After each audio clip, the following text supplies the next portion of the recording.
የህዝባችንን ጥቅም ለማስጠበቅ እንደመታገላችን መጠን ከህዝባችን ጋር ግራና ቀኝ ጀርባና ሆድ ሊያደርገን የሚችል ምንም አይነት መንገድ ላይ ቆመን ልንገኝ አይገባም።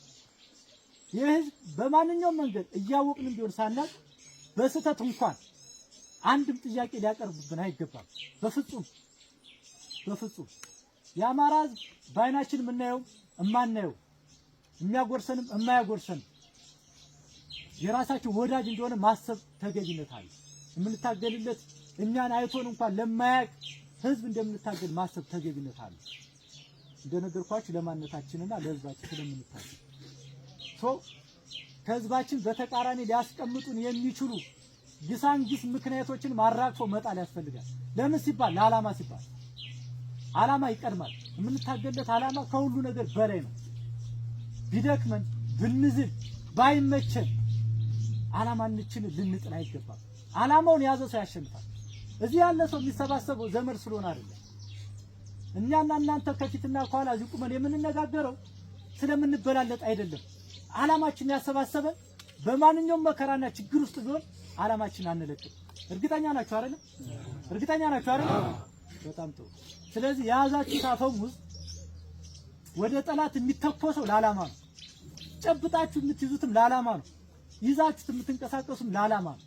ዓላማችሁ ደግሞ እንደነገርኳችሁ ለአማራ ህዝብ ህልውና የአማራን ብሔርተኝነት በሚፈልገው ደረጃ ለመትከል ለዛ ከሁላችንም በሚመጥነን ደረጃ ርብርብ ያስፈልጋል። እናንተ የተገኛችሁት ትናንት ዓለምም ይሁን ጠላት እነማን ናቸው ስንባል ለመናገር ህዝባችንም ሰራዊታችንም ማንኛውም አማራ ነኝ የሚለው አካል ያቀረቀረበት ጊዜ ነበር። ወደኋላ ብዙ ነገሮችን ማስተዋወስ ይቻላል።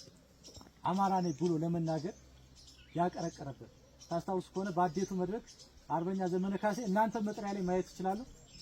አማራ ሲል ዝም፣ አማራ ስትባሉ አትፍሩ፣ አትሸማቀቁ ያለን ብዙ አማራነትን፣ መገደልን፣ መሳደድን፣ መባረርን፣ መፈናቀልን የፈራ ህዝብ አማራ ነኝ ስለው ቀና ይልም ነበር። አሁን እኛ አማራ ነን ሳንል አማራ ናቸው፣ አማሮች ናቸው።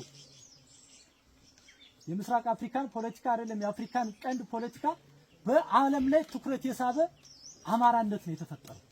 ያ ደግሞ አፈሙዛችን ነው ያስከበረው፣ ኃይላችን፣ ጉልበታችን ከፊት ያቆመን በጠላቶቻችን በወዳጆቻችን በዓለም ላይ እነዚህ ሳንናገር እኛ እንደዚህ ነን ሳንል መልካችን አይቶ ቁመናችን አይቶ እርምጃችን አይቶ እንቅስቃሴያችን አይቶ አማራዎች ናቸው የምንለው በጥረት በልፋት በመስዋዕትነት የተከፈለ ነው።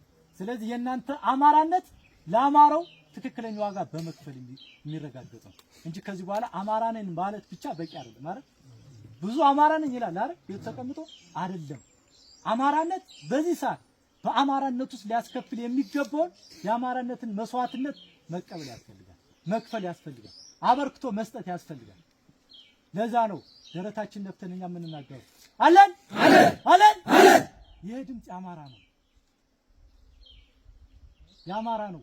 ይሄ ድምጽ ገንፍሏችሁ የሚወጣው አማራ ስለሆናችሁ ነው። አማራነትን በተግባር ዋጋ ለመክፈል ስለወጣችሁ ነው። ዞር ብዬ አማራውን አማራ ነው ብሎ አርሶ አደሩ ወይ ቤቱ የተቀመጠው ሰብስባ አፈሙዝ ይዘህ እስካላነቀው ድረስና እስካላሰለፍከው ድረስ በኩራት እንደናንተ አማራ ሊሆን ይችላል። አማራ ነን፣ አማራ አለን። አማራው ለራሱ ጥቅም እንደሚታገል ማሳየት እንችል ነው። የራሱን ጥቅም ነጥቀው እያሳደርከው አርሶ አደሩን እያፈናቀልከው የመንግስት ሰራተኛውን እየገደልከው የራስን ወገን እያባረርከውና ሀብት ንብረቱን እየቀማው ለአማራነት መታገል ቅርሰት ነው። አማራን ጠላት ብሎ ፈርጆ ከሚታገሉት በላይ ጠላትነት ነው። ባይዘው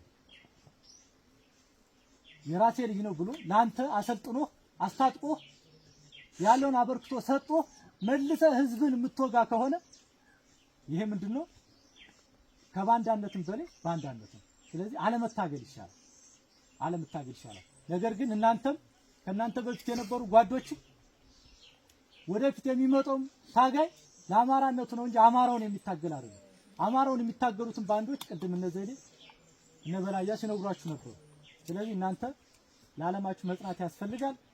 ትግላችን ወደፊት ማራመድ ያስፈልጋል። ትግላችን የምንታገልበት ማኒፌስቶ አለ። ማኒፌስቶአችን የአማራ ብሔርተኝነት ነው። ከአማራ ብሔርተኝነት ቀጥሎ የትግል ስልታችን ደግሞ የትጥቅ ትግል ነው። የትጥቅ ትግሉ ምን ማለት ነው? የአማራን ብሔርተኝነት ቅድም ያልኳችሁን መንገዶች በምርጫም በሰላማዊ ሰልፍም በማንኛውም ሰላማዊ እንቅስቃሴ ማስፈጸም ስላልቻልን ትጥቅ አንስተናል። ትጥቅ አንስተን የምንታገለው ስርዓቱን መገርሰስ ብቻ አይደለም፣ ስርዓቱን መትከል ስለሚያስፈልግ ነው። እጅግ በጣም አመሰግናለሁ። ከእናንተ ጋር ስለተገናኘው ኩራት ይሰማኛል። ቴንኪው በጣም ክፍለ ጦሩንም ይህን እድል ስለሰጡኝ እጅግ በጣም አመሰግናለሁ።